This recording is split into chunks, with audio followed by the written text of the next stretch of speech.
اعوذ باللہ من الشیطان الرجیم بسم اللہ الرحمن الرحیم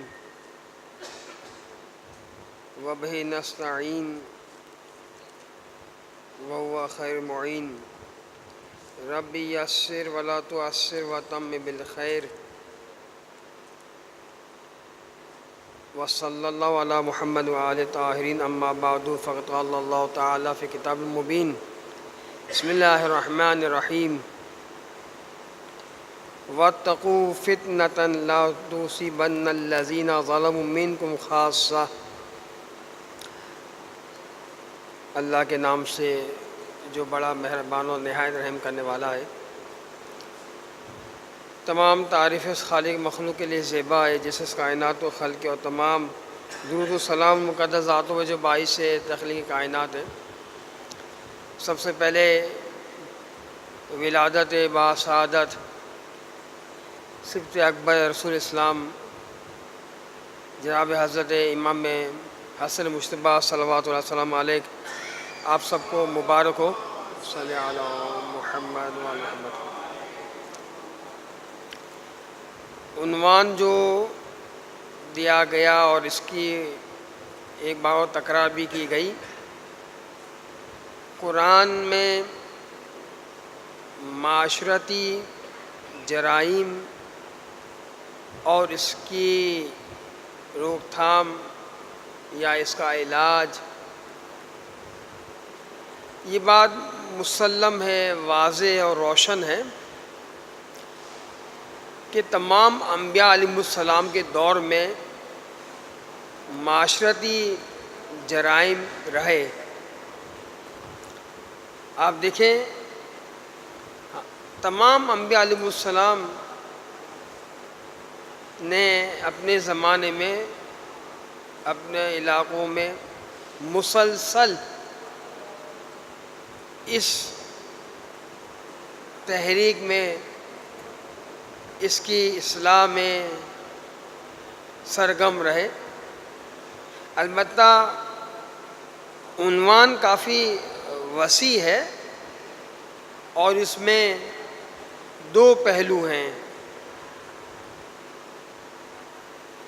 پہلا پہلو تو عام سی بات، عام سے جرائم، دوسرا خاص ہے، اور اسی وجہ سے بہت سے لوگ ان موضوعات پر کام کرنا تو درکنار، سننا بھی پسند نہیں کرتے کہ یہ ہم سے مربوط نہیں ہے، ہماری ذمہ داری نہیں ہے۔ یعنی عدالت اجتماعی، معاشرے کے جرائم کا روک تھام کرنا، اس کے متعلق اصلاح کرنا، علاج کرنا، اسی کو کہا جاتا ہے عدالت اجتماعی۔ ہر فرد کو، ہر شخص کو، ہر انسان کو اس کا حق مل جائے۔ جب جرائم کی روک تھام ہو جائے گی، جرائم رک جائیں گے، جرائم کی سدباب کیا جائے گا، مجرم کو پکڑا جائے گا، مجرم کو حد جاری کی جائے گی۔ یہ موضوع آ گیا، میں پوری کوشش کروں گا میں اس پہ نہیں پڑھوں میں، اس لیے کہ مزید تلخیاں، ناراضگیاں، رنجشیں، اختلاف، ناپسندہ اور شخصیت اور خراب نہ ہو جائے۔ وہ ہے مجرم کا سدباب، جرائم کا سدباب کرنا، مجرم کو گرفتار کرنا، اس پر حد جاری کرنا۔ معاشرے میں مجرم اتنا بہادر کیوں ہو گیا؟ معاشرے میں مجرم، جرم کرنے والا، قانون توڑنے والا اتنا مضبوط اور اتنا بہادر کیوں ہو گیا؟ وہ اس لیے کہ کوئی سدباب نہیں کرنے والا، کوئی گرفتار نہیں کرنے والا، کوئی حد جاری نہیں کرنے والا۔ اچھا اگر گرفتار کر بھی لیا، اول تو ایسا ہوتا ہی نہیں ہے، اگر ہو گیا گرفتار کر لیا، حد کون جاری کرے گا؟ یعنی جتنی جرم ہے، اس کی سزا پہ حد ہے، قصاص ہے، کوڑے ہیں، سزائیں ہیں. یہ کون جاری کرے؟ کیا city court, high court, supreme court یہ جاری کرے گا؟ نہیں، وہ تو شرعی عدالت ہے ہی نہیں. شرعی عدالت تو ہے ہی نہیں. شرعی عدالت تو حکومت اسلامی بننے کے بعد ہی شرعی حد جاری کی جاتی ہے. چور کے ہاتھ کاٹے جائیں گے یا چور کی انگلیاں کاٹی جائیں گی تو یہ حد کا فیصلہ کون سنائے گا؟ قاضی. وہ قاضی کون ہوتا ہے؟ وہ حاکم شرع ہوتا ہے. کوئی بھی مرج تقلید حاکم شرع. اب جب مثلا ایک ایسا مملکت، ایک ایسا ملک کہ جہاں اکثریت مسلمانوں کی آبادی ہے، مملکت اسلامی مملکت ہے، یعنی ملک اسلامی ملک ہے، وہاں کا حاکم بھی مسلمان ہے مگر اسلامی حکومت نہیں ہے. اسلامی حکومت اسے کہا جاتا ہے کہ جہاں پر جتنے قوانین ہیں وہ تمام کے تمام اسلام کے ڈھانچے میں ہو. اب اس سے فرق نہیں پڑتا کہ وہ اسلامی قوانین اہل سنت ہے یا اہل تسنن ہے، اہل تسنن یا اہل تشیع، کوئی بھی، وہ ایک الگ بحث آ جاتی پھر. تو وہاں پر جو حد جاری کرنے والا ہے وہ ایک جج ہے، وہ ایک جج ہے. وہ دنیاوی اعتبار سے ہم تسلیم کر لیتے ہیں، شرعی اعتبار سے تو نہیں ہے. تو یہاں مجرم اگر گرفتار ہو جاتا ہے، اس پر حد جاری کرنی ہو تو حد کون جاری کرے گا؟ قاضی. قاضی کون ہے؟ حاکم شرع. جب اسلامی حکومت ہی نہیں ہے تو حد جاری نہیں ہو پائے گی. لہٰذا اہم اور ضروری کیا ہو گیا؟ اسلامی حکومت، تاکہ مجرم گرفتار ہو اور اس پر حد جاری کی جائے. یعنی معمولی بات، معمولی، جو علامہ مجلسی علیہ الرحمٰن نے بحار الانوار میں نقل کیا کہ اگر ایک مومن دوسرے مومن کی اہانت کرتا ہے، دل شکنی کرتا ہے، دل آزاری کرتا ہے، اور اگر حکومت اسلامی قائم ہو گئی ہے تو یہ مدعا جو دعویٰ رکھتا ہے وہ اگر چاہے تو حاکم شرع یا قاضی کہ جا کر وہ اپنا مقدمہ پیش کرے، اور اگر یہ ثابت ہو جائے تو قاضی یا حاکم یا مجتہد پر لازم ہے کہ وہ 80 کوڑے کی سزا سنائے اسے، مومن کی اہانت کرنے پہ، دل آزاری کرنے پر. بحار الانوار. تو یہ اس حد تک جس آیت کو آج کے جلسے کے لیے سرنامہ کلام کے طور پر آپ کو سمجھ ہدیہ سماعت کیا گیا، وہ سورہ انفال کی آیت نمبر 25 ہے. وَاتَّقُوا، بچو، فِتْنَةً لَا تُصِيبَنَّ الَّذِينَ ظَلَمُوا مِنْكُمْ خَاصَّةً. بچو اس فتنے سے جو پہنچنے والا ہے ظالموں کے علاوہ، خاصہ. ظلموا منکم خاصہ، ظالم پر تو وہ فتنہ آنے والا ہے، ساتھ ساتھ ان لوگوں پر بھی آنے والا ہے کہ جو انہوں نے ظلم نہیں کیا ہے، حق نہیں ضبط کیا، ناانصافی نہیں کی، کسی کے ساتھ ظلم نہیں کیا، کسی کا کوئی برائی نہیں کی، مگر ان پر بھی فتنہ آئے گا.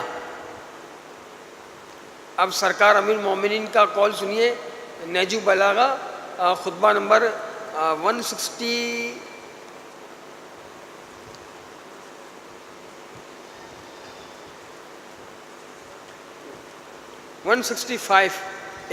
خطبہ نمبر. اللہ سے ڈرو اس بندے کے بارے میں کہ جو اس سوسائٹی میں رہتا ہے. اللہ سے ڈرو اس کے بندے کے بارے میں بھی شہروں کے بارے میں بھی، اس لیے کہ تم میں ہر چیز کے بارے میں سوال کیا جائے گا، پوچھا جائے گا، یہاں تک کہ زمینوں، چوپایوں جو تمہاری تسلط میں ہے، یعنی وہ حیوان، اس چڑیا کو، اس کبوتر کو، اس مرغ کو، اس مرغابی کو میں شوقیہ بھی اگر پالتا ہوں، میں اس کے مطابق سوال کیا جائے گا۔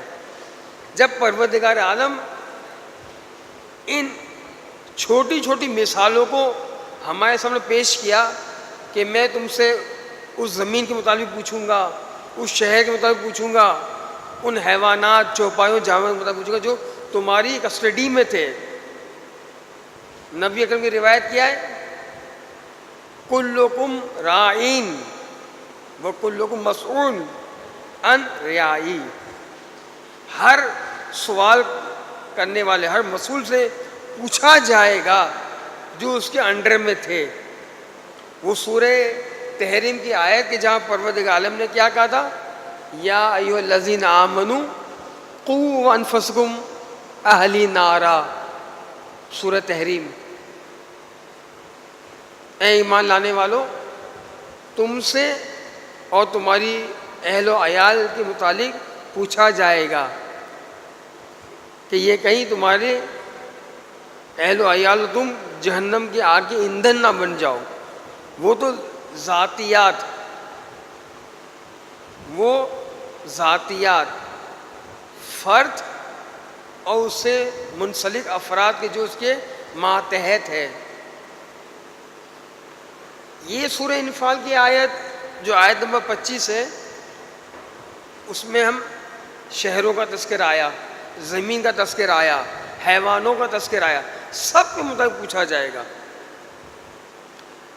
یہ اتنا وسیع عنوان ہے کہ جس کو امیر المومنین نے تقریباً 10 حصوں میں تقسیم کیا ہے۔ انشاءاللہ اگر موقع ملا اس میں سے چند ایک میں باتیں بیان کروں گا۔ 2 کتاب کا تعارف کروانا چاہتا ہوں میں۔ ایک کتاب تو ہے نہج البلاغہ اور حیات اجتماعی، یہ باقاعدہ جیسے اللہ تعالیٰ کی عدالت الہی بعین ہی، اسی طرح ایک اور عنوان عدالت اجتماعی۔ یہ دارالثقلین سے کتاب چھپی تھی، کافی قدیم کتاب ہے۔ میں اس سے لے کے آیا کہ آپ لوگ شوقین حضرات ہیں، اسے خریدیں، مطالعہ کریں۔ چند چیز میں اس سے میں بیان کر رہا ہوں صرف۔ ایک اور جامع کتاب ہے جو فارسی میں خواہش ہے کہ انشاءاللہ اس کا ترجمہ ہو جائے، میں نے ایک برادر کو کہا ہے انشاءاللہ کچھ نہ کچھ کریں گے۔ اس کتاب کا نام ہے مسائل جامع شناسی از دیدگاہ امیر المومنین علیہ السلام۔ جو ہمارا عنوان ہے، یہ پورا عنوان اس کتاب کے اندر ہے، بلکہ بہت مفصل ہے۔ اگر صاحب ممبر اگر ہو تو اسے 10 اشرے پڑھے گا، وہ اتنا جامع موضوع سرکار امیر المومنین نے بیان فرمایا۔ نہج البلاغہ اور مزید اور امیر المومنین کے اقوالات، ابن حدید معتزلی، مرحوم آیت اللہ خوئی جنہوں نے نہج البلاغہ کی شرح لکھی، ابن حدید معتزلی کی شرح اور اس سے مربوط جتنے بھی اقوال ہیں مولا امیر المومنین کے، اور بہت سارے خطوط کہ جو نہج البلاغہ میں بھی نہیں ہے۔ نہج البلاغہ کا پہلا حصہ جو ہے وہ مکتوبات ہیں، وہ مکتوبات جو نہج البلاغہ میں نہیں ہے اس میں بھی لکھا ہے۔ مثلا ایک ٹکڑا کہ جو نہج البلاغہ کا ہے، البتہ مولا نے کیا کہا، یہ توجہ رکھیے گا۔ مولانا کا مالک، اگر تمہاری نگرانی میں، تمہاری مسئولیت میں، تمہاری ذمہ داری میں، تمہاری حکومت میں ظلم ہو رہا ہو اور تم خاموش رہے یا تم نے کوئی اس طرح سد باب نہ کیا، تو مثل ایسا ہے کہ جیسے تم بھی اس ظلم میں شامل ہو۔ اور پھر بندگان خدا، مولا امیر المومنین کے الفاظ ہی ہیں، بندگان خدا یعنی لوگوں کے ساتھ ظلم ہونا اب اس بندے کا معاملہ نہیں ہے، اب اللہ کا معاملہ ہے۔ میرے بندے کے ساتھ کیوں ظلم ہوا؟ تو اب تمہارا حریف کون ہوا؟ وہ بندہ نہیں ہے، اللہ تعالیٰ. یہ مالک اشتر کو مولا نصیحت کر رہے ہیں. اس لیے مالک ہوشیار ہو، مالک خبردار ہو، مالک ایسا نہ ہونے پائے کہ کہیں غفلت ہو جائے اور اس غفلت کی وجہ سے، کوتاہی کی وجہ سے تم بھی شامل ہو جاؤ ظلم میں. میں ایک اور چھوٹی سی حکایت یا تاریخی ایک داستان کی جو اپنی بات کو ثابت کرنے کے لیے دلیل کے طور پہ آپ کے سامنے پیش کر رہا ہوں میں. وہ ہے مشہور معروف ہے، صرف یاد دہانی کے لیے، اس بات کو ثابت کرنے کے لیے اور مضبوط بتانے کے لیے کہ جب ساتویں امام کا صفان کے ساتھ مکالمات ہوئے. صفان آپ بہت اچھے آدمی ہیں، ہم تک جناب صفان کے ذریعے بہت ساری روایت بھی ملی ہے ساتویں امام کی. صفان آپ بہت اچھے آدمی ہیں، مگر ایک بات آپ سے توقع نہیں تھی. مولا وہ کون سی بات؟ مجھ سے کوئی جسارت، کوئی کوتاہی، کوئی نافرمانی. کہا صفان آپ اچھے انسان ہیں، لیکن آپ نے ہارون کو اپنے اونٹ کرائے پہ دیے. کہا مولا وہ کسی دنیاوی کام کے لیے، تجارت کے لیے، سیر و تفریح کے لیے، کوئی ذاتی کام کے لیے تھوڑی مجھ سے کرائے پہ لیا. فریض الہی. آپ جیسے افراد اس لفظ کو بہت بہتر سمجھ سکتے ہیں. جو افراد میرے سامنے بیٹھے ہوئے ہیں وہ جانتے ہیں، وہ آپ پابند ہیں فریض الہی کے. کہ فریض الہی کیسے کہتے ہیں؟ واجبات الہی. مولا ہارون جو ہے وہ کوئی سیر و تفریح، کوئی پکنک منانے کے لیے، کوئی تجارت کرنے کے لیے، کوئی ذاتی کام کے لیے تھوڑی مجھ سے اونٹ لے کے گیا کرائے پہ. فریض الہی، نماز، روزہ، حج. مولا وہ حج کے ارادے سے حج بیت اللہ کے لیے گیا ہوا ہے، میرے اونٹ اس لیے کرائے پہ لے کے گیا ہے. ایک نیک کاموں میں ہم اور آپ بعض دفعہ کہتے ہیں نا، کوئی ہمسایہ آ جائے، کوئی پڑوس میں آ جائے، کوئی رشتہ دار آ جائے، کوئی دوست آ جائے کہ قبلہ میں زیارت میں جا رہا ہوں اور سامان کے لیے ظرف بیگ کی کمی ہو گئی ہے، تو آپ کا ایک بیگ چاہیے. آپ کیا کہتے ہیں؟ ارے اس سے بڑی سعادت ہماری کیا ہوگی، ہمیں حج نہ ملا، ہمیں زیارت نہ ملی، ہمارا بیگ تو حج کر کے آ جائے، ہمارا بیگ تو زیارت پڑھ کے آ جائے. ہم کہتے ہیں بہت بڑی سعادت ہے. یہاں مولا کہہ رہے ہیں کوئی سعادت نہیں ہے. یہ ہے کم علمی کی بات، ہماری کم علمی کی بات ہے. جسے ہم سعادت کہہ رہے ہیں، امام معصوم کہہ رہے ہیں یہ کوئی سعادت نہیں ہے. اپنے آپ کو بری زما کرنے کے لیے، اپنے آپ کو متقی پرہیزگار بنانے کے لیے کوئی سعادت نہیں ہے. دیکھو سامنے والا کون ہے، راہ حق پر ہے، موتی مولا ہے، ہوائے نفس کا پیروکار ہے، یا موتی مولا ہے. امام نے کہا کہ بھلے وہ فریض الہی کے لیے گیا ہے. دیکھیں اس ماہ مبارک رمضان میں اب تک میرے مطالعے میں 2-3 چیزوں کے متعلق زیارت دعا کے لیے تاکید آئی ہے. اپنے آپ کو جہنم کی آگ سے نجات کے لیے دعا. دیکھو ہر نماز میں ہم دعا پڑھتے ہیں، یا علی یا اعظم یا غفور، یہ کوئی دعا نہیں ہے، صرف آخر کے 2 جملے، رقم من النار وادخل الجنہ، میری گردن کو جہنم کی آگ سے آزاد فرما اور مجھے جنت میں داخل فرما. بس یا علی ہو یا عظیم ہو یا غفور ہو، کوئی دعا نہیں. یہ تو ہم اللہ کے اوصاف بیان کر رہے ہیں، الذی جعل رمضان اور شہر قدر اور فلاں فلاں فلاں. یہ 2 چیزیں. تیسری چیز، ہر مہینے کے پورے مہینے میں ہر روز ہر نماز بعد مستحب دعا پڑھنا. وہ کیا؟ بسم اللہ الرحمن الرحیم، اللہم ارزقنا حج بیت الحرام فی عام وفی کل عام. اس سال، ہر سال یا اللہ مجھے توفیق عطا فرما تیرے گھر کی زیارت کروں میں، حج بیت اللہ۔ اتنی بڑی سعادت کہ ماہ مبارک رمضان پورے سال کا مبارک ترین مہینہ، کہ جس کی راتیں عام راتوں جیسے نہیں ہیں، جس کے دن عام دنوں جیسے نہیں ہیں، جس میں سانس لینا عبادت، جس میں سانس لینا تسبیح، جس میں سو جانا عبادت، اس مہینے میں پروردگار عالم نے کیا تاکید کی؟ حج کی دعا کرو، حج کی دعا کرو، تاکید۔ مفاتیح میں دیکھیں ہم تاکید بعد ماہ رمضان میں نماز کے بعد یہ علی عظیم و تو پڑھنا، اس کے بعد یہ دعا یا اہل القبور سرور، یہ تین ایک دعائیں کہ جو بہت زیادہ پڑھی جاتی ہے۔ اس میں پروردگار عالم نے کہا کہ حج کی دعا کرو، اتنا اہم کہ پروردگار کی نگاہ میں اور کوئی فریضہ الہی کے لیے تاکید نہیں کی گئی سوائے اس کے لیے کہ حج کی دعا کرو، یہ اتنا اہم ہے۔ مگر امام صفان کو کہہ رہے ہیں کہ تم نے جو حج بیت اللہ کے لیے اونٹ ہارون کو کرائے پہ دیے یہ اچھا نہیں کیا، اچھا نہیں کیا۔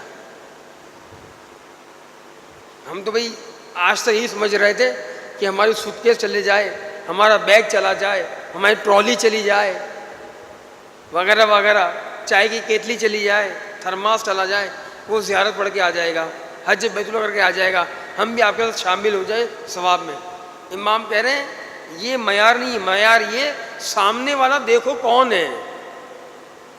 کہا صفان تجھے اس بات کی امید ہے کہ ہارون خیریت سے واپس پلٹ کے آ جائے مدینہ؟ صفان نے کہا مولا مسلم باتیں، لاجیکلی باتیں، فطری باتیں، تقاضے انسانیت ہے، تو اپنا مال اگر کسی کو دیتا ہے تو اس کی خواہش یہی ہوتی میرا مال مجھے مل جائے، یعنی جو صاحب لے کے گئے وہ خیریت سے واپس آ جائے، مجھے میرا مال مل جائے۔ تو بس اتنی دیر امید رکھنا اس کی حیات کی، اس کی زندگی کی، اس کے زندہ رہنے کی، گویا صفان تم بھی اس کے ساتھ ظلم میں شامل ہو، یہ اتنا اہم۔ آپ دیکھیں تمام انبیاء علیہ السلام نے اپنے اپنے زمانوں کے طاغوت، ظالم و جابر بادشاہوں سے، ایک تو تمام نبیوں کا ایک ہی تحریک، جیسے آیت اللہ خمینی نے کہا تھا کہ تمام انبیاء علیہ السلام کو دیکھیں ان کا اتحاد، وہ اتحاد پہ ایک تقریر کر رہے تھے کہ تمام انبیاء کا اتحاد دیکھیں، سب نے تمام انبیاء نے اللہ کی وحدانیت کو پہنچایا، ان کا اتحاد دیکھیں۔ دوسرا فریضہ تمام ائمہ انبیاء علیہ السلام کا وہ ظالم و جابر و طاغوت سے نجات دلانا، اللہ کے بندوں کو نجات دلانا۔ مولا امیر المومنین نے اسے چند حصوں میں تقسیم کیا ہے، میں چند ایک چیزیں بیان کرتا ہوں درود محمد و آل محمد پر۔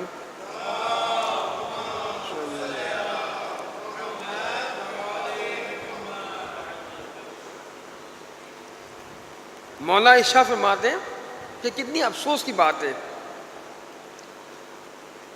کہتے ہیں کہ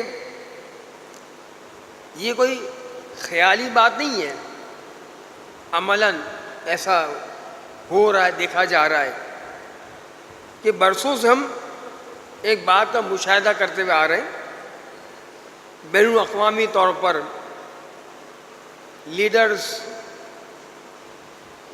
یہ پروپیگنڈا کرتے ہیں، اپنے ذرائع ابلاغ کے ذریعے اپنی فکر کو عام کر رہے ہیں، مگر مولا ایک شکوہ کر رہے ہیں کہ کتنی افسوس کی بات ہے کہ ہم اسلامی ممالک اس حوالے سے تعلیمات اسلامی کو کوئی نہیں پھیلا رہے، اس حوالے سے ہم غرب کی باتوں کو لیتے ہیں فخری انداز میں، کیمبرج پڑھا رہے ہیں، مجبور ہے، ہم بچے کو یورپ پڑھنے بھیجا ہے، ہم لا محالہ مجبور ہیں، ہم ان کے تسلط میں آ چکے ہیں، جبکہ مولا کہہ رہے ہیں کہ ہم اسلامی ممالک مل کر اس سے متعلق کوئی کام نہیں کیا۔ در حقیقت اسلامی ممالک تاریخ بشریت کے بہترین قانون عظیم الشان میراث، وہ کیا مولا ارشاد فرما رہے ہیں، وہ میراث کیا ہے؟ قانون الہی، اللہ تعالیٰ کا قانون۔ اس سے بڑی میراث مسلمان ممالک، اسلامی مملکت کے لیے اور کوئی بڑی میراث نہیں ہے۔ لا محالہ کہنا پڑتا ہے، لفظ گھوم پھر کے وہیں پہ آ جاتے ہیں جو بعض لوگ پسند نہیں کرتے۔ جمہوری اسلامی ایران میں دیکھیں، یہ تو نہیں کہا جا سکے مکمل طور پر وہاں اسلامی مملکت قائم ہو گیا ہے یا اسلامی حکومت قائم ہو گئی ہے، لیکن بہت ساری باتوں میں انہوں نے اپنے آپ کو منایا، نافذ کیا۔ حالانکہ دیکھیں کتنی افسوس کی بات، ارادہ کیا لیکن پھر بھی اس پہ میں بول رہا ہوں، میں خود ہی اپنی بات کو توڑ رہا ہوں میں، کہ اب یہ ممبر سے کہا جاتا ہے اسلام کو لینا ہے تو عراق سے لو۔ اتنا نفرت پھیلا دی گئی، اتنا دور کر دیا گیا، یعنی دو گروہ میں، دو دھڑوں میں فاصلہ پیدا کر دیا۔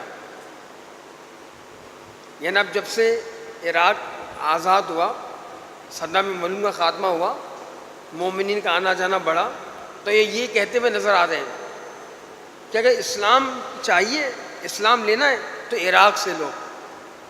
لیکن وہ کہنے والے بھول گئے، یہ کہنے والے عالم تشیع میں سوائے چند ایک، میری نظروں سے دو ہی ہیں، آیت اللہ محسن حکیم اور آیت اللہ باقو صدر، ان دو مرجع تقلید کے علاوہ کوئی مرجع تقلید، شیخ مفید علیہ رحمہ سے لے کر شیخ توسی علیہ رحمہ، 400 سال پہلے حضرت آیت اللہ شیخ توسی علیہ رحمہ نے حوض علم نجف کی بنیاد رکھی تھی، وہاں سے لے کے اب تک، اور معلوم ہے کب تک معلوم نہیں، تمام مرجع جو ہے سب ایرانی ہے، ہمارا مرکز ہے۔ یعنی اس وقت جو بڑے مرجع ہے نجف اشرف میں، آیت العظمیٰ سے علی حسینی سستانی حفظ اللہ تعالیٰ، یہ خود بھی ایرانی ہے۔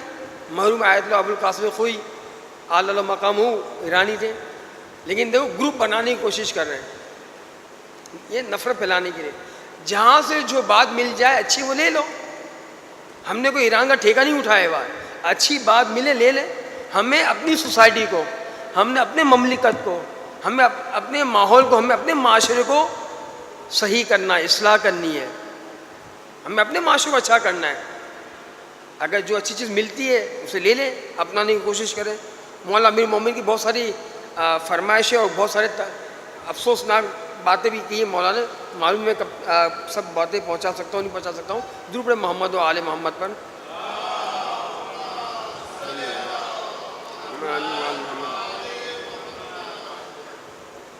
پہلا معاشرے کا ستایا ہوا انسان وہ فقراء، جن کو ان کا حق ان تک نہیں پہنچ پایا۔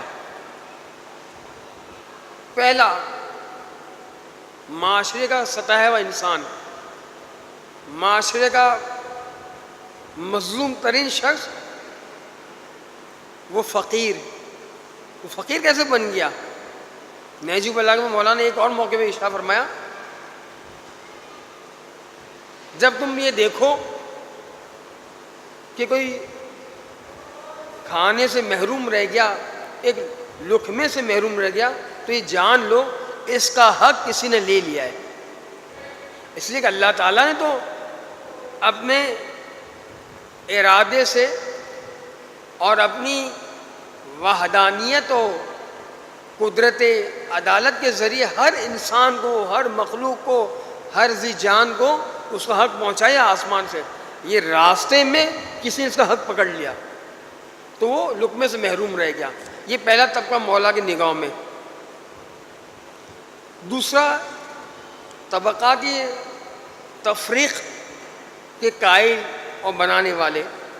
ابھی پھر میں عناوین پڑھ رہا ہوں، اس کی وضاحت معلوم نہیں ہو سکتی نہیں ہو سکتی۔ یہ محرومیت میں یعنی فقراء میں یہ الف ہے، بے، گمراہی اور جرائم پیشہ افراد کو ڈھیل دے دینا، معاشرے کی سب سے بڑی تباہی کا سبب یہی تو ہے۔ مولا نے اس کتاب کا جو میں نے حوالہ آپ کو دیا، اردو کتاب کا دارالثقلین، اس میں یہ جملہ مولا کا محفوظ ہے کہ اللہ تعالیٰ نے انسان کو آزاد پیدا کیا، ہر انسان آزاد رہنا چاہتا ہے، لیکن اس کا مطلب مولا ارشاد فرماتے ہیں مگر اس کا مطلب یہ تھوڑی ہے آزاد بعین معنی کہ دائرہ اسلام میں رہتے ہوئے۔ پھر مولا ارشاد فرماتے ہیں اگر یہ مراد نہ ہو تو پھر یہ قصاص، یہ دیت، یہ حدیں کس پر جاری ہوں گی؟ اگر ہر انسان کو آزاد چھوڑ دیا جائے، اس کا سرد باب نہ کیا جائے، اس میں حد نہیں جاری کی جائے، تو پھر یہ احکام کن کے لیے احکام ہے؟ یہ وہ بات ادھوری رہ گئی تھی کہ ایک ایسا مملکت کہ جہاں جرائم ہوتے ہیں، مجرم کو گرفتار کر لیا جاتا ہے، حد جاری کرنے کی بات آتی ہے، مگر وہاں حاکم نہیں ہے یا حاکم ہے مگر حکومت اسلامی نہیں ہے، تو مملکت کے قوانین کے تحت وہ کیس، وہ مجرم کا مقدمہ کورٹ میں پیش کیا جائے گا جو شرعی عدالت نہیں ہے۔ لا محالہ اس بات کو ماننا پڑے گا، مجرم کو سزا دینے کے لیے ایک ایسا ادارہ، ایک ایسی مملکت، ایک ایسی حکومت ہونی چاہیے کہ جہاں حاکم ان توزیع مسائل کے احکام کو جاری کر سکے، دیت یا حدود کو جاری کر سکے، لازمی ہے۔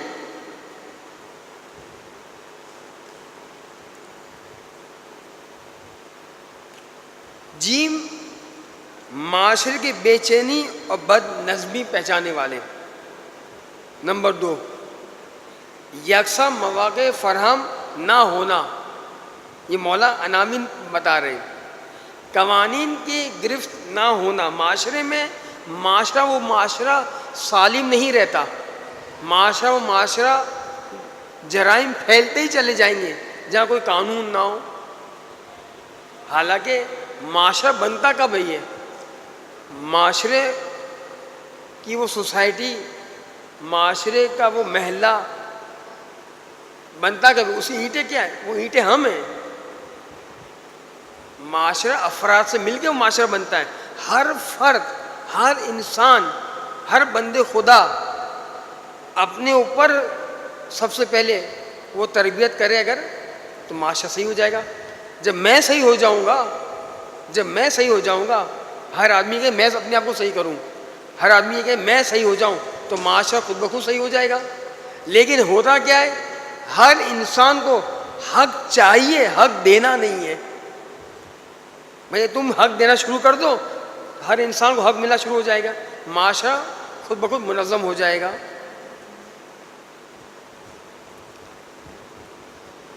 دوسروں کے حقوق کی پامالی نہ کی جائے، یعنی ان کے حقوق کو ضائع نہ کیا جائے۔ ظلم کے مقابلے میں موقف کیا اختیار کرنا چاہیے؟ مولا ہی کہہ رہے ہیں کیا کرنا چاہیے؟ کہہ رہے ایک مرتبہ جنگ صفین کے بعد مولا نے وصیت کے چند جملے لکھے، پوری وصیت نہیں، مکمل وصیت نہیں، مولا نے امام حسنین کو چند جملے وصیت کے لکھائے۔ اس میں یہ جملہ تھا، بیٹا حسنین، ظالم کے خلاف رہنا، مظلوم کی حمایت کرنا۔ میں ایک سوال کرتا ہوں آپ لوگوں سے، ان مرجع تقلید کے فتوے نہیں ہیں کہ جن لوگوں نے کہا کہ ظلم کے خلاف قیام ہونا چاہیے، کیا انہوں نے کوئی ایسا فتویٰ دیا ہے کہ ظلم کے خلاف قیام نہیں کرنا چاہیے؟ اس سے لازمہ نکلتا ہے ان مراجعوں نے، ان مرجع تقلیدوں نے جنہوں نے فتویٰ نہیں دیا ہے کہ ظالم کے خلاف قیام کرنا چاہیے، جیسے وہ داڑھی کا مسئلہ، یہ کہیں نہیں لکھا فقہی احکام میں کہ داڑھی کا رکھنا واجب ہے، کہتے کہ بلیڈ مارنا حرام ہے۔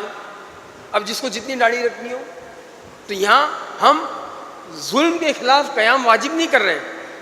ہاں یہ ہے جس کو مواقع ملتے ہیں، جس کے پاس وسائل ہیں، جس کے پاس امکانات ہیں، جو جا سکتا ہے، جس کے پاس قوت ہے، جس کے پاس افراد ہیں، وہ جائیے قیام کیجیے۔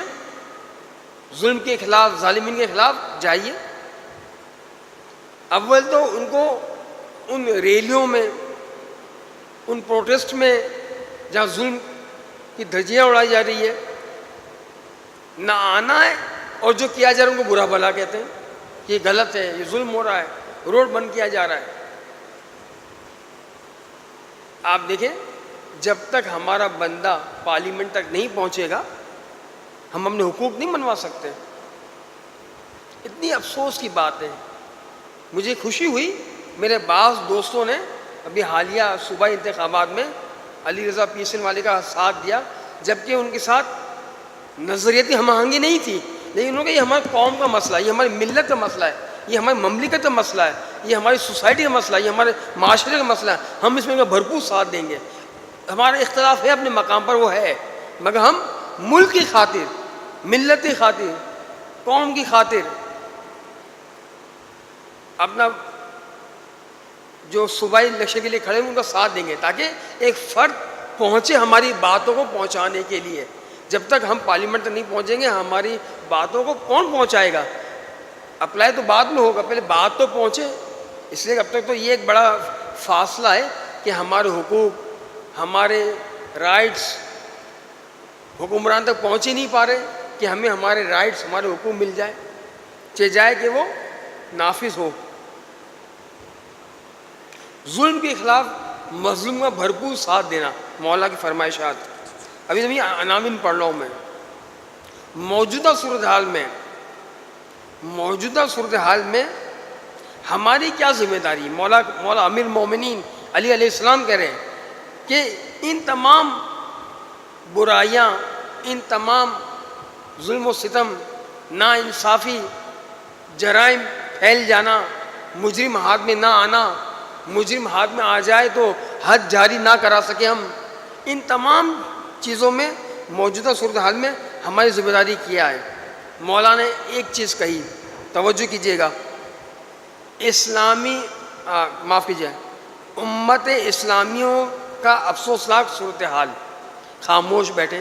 اقوام متحدہ میں یا اسلامی کانفرنس میں دنیا بھر سے تمام حکمران آتے ہیں، بڑے بڑے بل پاس کراتے ہیں، بس وہ پارلیمنٹ ہو جاتا ہے، اس سے آگے کچھ نہیں، ختم. نظریاتی جنگ، لسانی جنگ، ان تمام چیزوں کو تہس نہس کر دیا، ضائع کر دیا سب کچھ، یا لا تعلق ہو جاتے. ہمارا اس سے کوئی تعلق نہیں ہے، ہم نہیں پہنچ سکتے،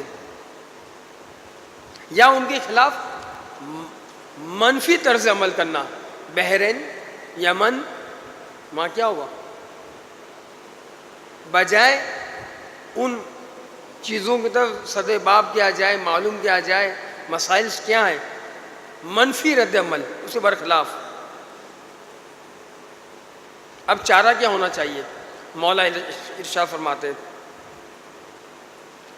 کہ تعلیمات قرآن مجید کے اعتبار سے اس کا علاج تو یہ ہے کہ اولاً تو پرہیز کرے اس مریض کی طرح کہ جس کے لیے ابھی دوائی اور علاج کا انتظام نہیں ہوا یا مرض کا تشخص نہیں ہو سکا، تو پرہیز کرے.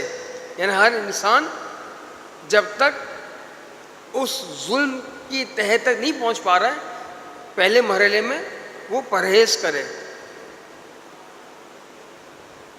دوسرا، ظلم و ستم، برائیوں، گمراہیوں کے غلبے سے پہلے، اس سے پہلے برائیاں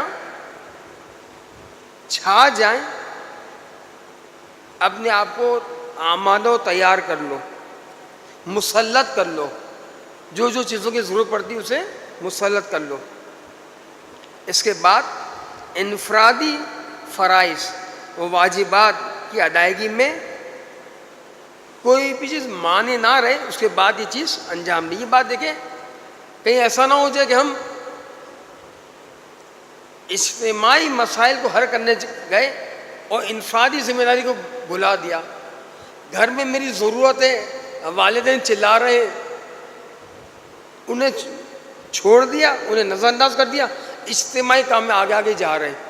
مولا نصیحت کر رہے ہیں کہ دیکھو ایسا نہ ہو, اجتماعی کاموں کے لیے, معاشرے کی برائیوں کا سد باب کرنے کے لیے, معاشرے کی جرائم کو روک تھام کرنے کے لیے ضرور جاؤ, ذمہ داری یہ فریضہ ہے, لیکن ایسا نہ ہو جائے انفرادی فرائض اور انفرادی ذمہ داری سے روح گردانی ہو جائے, نظر انداز ہو جائے. یعنی جو میری ذمہ داری والدین کے حوالے سے, اہل و عیال کے حوالے سے, وہاں سے ہم غفلت ہو جائے. یہ مولا کی فرمائشات. اور پھر مولا نے کہا کہ یہ ہر فرد کی ذمہ داری. نہج البلاغہ خطبہ نمبر 165 میں مولا نے یہ کہا کہ تم سے سوال کیا جائے گا, تم سے پوچھا جائے گا کہ جس علاقے میں رہتے تھے, زمین جس شہر میں رہتے تھے اس کے متعلق تمہارے ماتحت انسان تو انسان, جانور بھی اگر ہے تمہارے ماتحت, تم سے اسے پوچھا جائے گا. اس وقت دیکھیں معاشرہ, سوسائٹی کہاں تک پہنچ گیا. بے حجابی, جب مرج تک سے پوچھا جاتا ہے حجاب کیا ہے تو کہتے ہیں حجاب اسے کہتے ہیں کہ عورت کا ساکھ, باڈی نظر نہ آئے. حجاب کہاں جا رہا ہے, مجھے وضاحت نہیں کرنی. میک اپ ہلکا ہو, لائٹ, گہرا, ڈارک, میک اپ ہے. مگر آج کل لیکن فلاں ملک میں بھی ایسا ہے, ویسے تو اس ملک کو ماننے کو تیار نہیں ہے, لیکن جہاں اپنی بات آتی ہے تو اس ملک کی نشانیاں یا علامت بیان کرتے ہیں. ہمارا کسی سے کوئی موازنہ نہیں ہے. ہمارا موازنہ توزن مسائل یا جس کی آپ تقلید کرتے ہیں وہ کیا کہتے ہیں. نبی اکرم کے زمانے میں, مولا امیر المومنین کے زمانے میں باقاعدہ کتابیں چھپی ہیں, کتنے ایسے جرائم پکڑے گئے, کتنے مجرموں کو گرفتار کیا گیا. جب بھی تو حد جاری ہوئی, زنا ہوئے, چوریاں ہوئی, تو کیا مولا امیر المومنین, کیا رسول اسلام یا نبی اکرم, اسلامی مملکت, مدینہ, یہ سب غلط ہو گیا؟ نہیں. رسول کی ذات اپنے مقام پر ہے, مولا امیر المومنین کے مقام اپنے مقام پر ہے, جرائم اپنی جگہ پر ہے.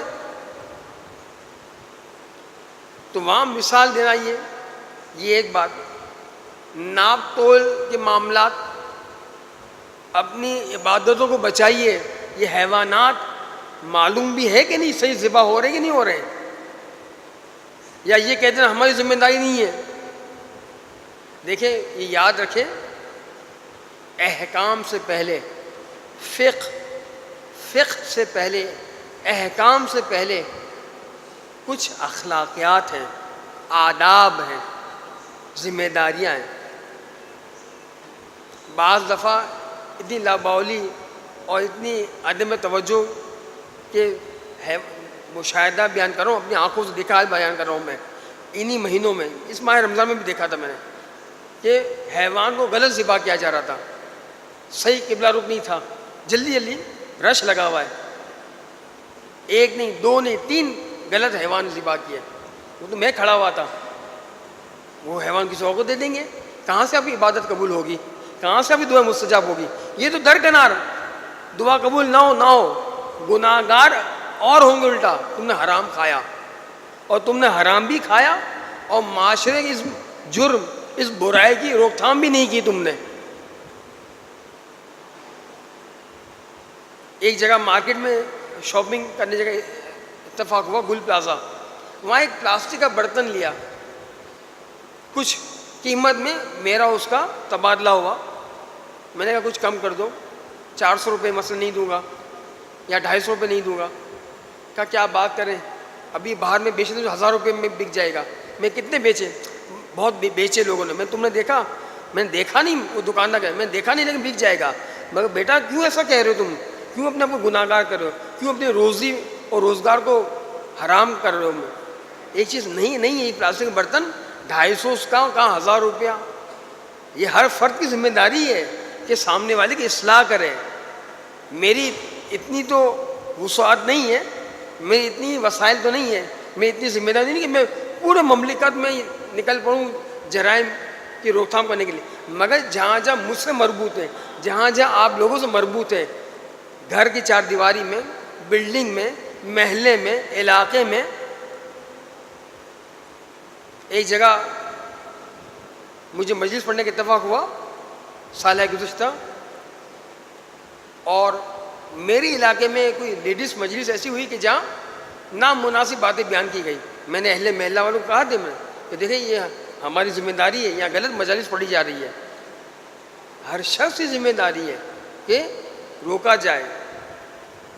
یہ جرائم پیشہ افراد اپنے مقام پر جو کام انجام دے رہے ہیں وہ تو دے رہے ہیں، مگر ہر فرد کی ذمہ داری کہ وہ آگے بڑھے اور اپنی ذمہ داری کو انجام دے. بس فریض الہی اسی کا نام ہے، ڈیوٹی، ذمہ داری. ہر شخص اپنی ذمہ داری کو انجام دے. پروردگار دعا بھی یہی ہے ہماری اس ماہ مبارک رمضان میں کہ یا اللہ ہمیں ہماری ذمہ داریوں کو سمجھنے، اس پر عمل کرنے کی توفیق عطا فرما، اور اس ماہ مبارک رمضان کے اعمال و عبادات کو اپنی بارگاہ میں قبول منظور فرما. پروردگار ہمیں ہماری ذمہ داریوں میں ہماری مدد فرما. یعنی وہ جو ذمہ داری کے جو اجتماعی یا عدالت اجتماعی کے حوالے سے یا معاشرے کے حوالے سے جو ذمہ داریاں، اس کو ہمارے لیے سہل فرما، آسان فرما، ہمیں ہماری مدد فرما. اور پروردگار سے دعا خدا کریم ہمیں ایک بہترین معاشرہ، ایک بہترین سوسائٹی بننے کی توفیق عطا فرما، تاکہ یہ آنے والے تیری آخری حجت کے لیے، ظہور کے لیے اسباب فراہم ہو سکے، اور تو ہمیں ان کے اعوان و انصاب میں شامل فرما. والسلام علیکم ورحمۃ اللہ وبرکاتہ.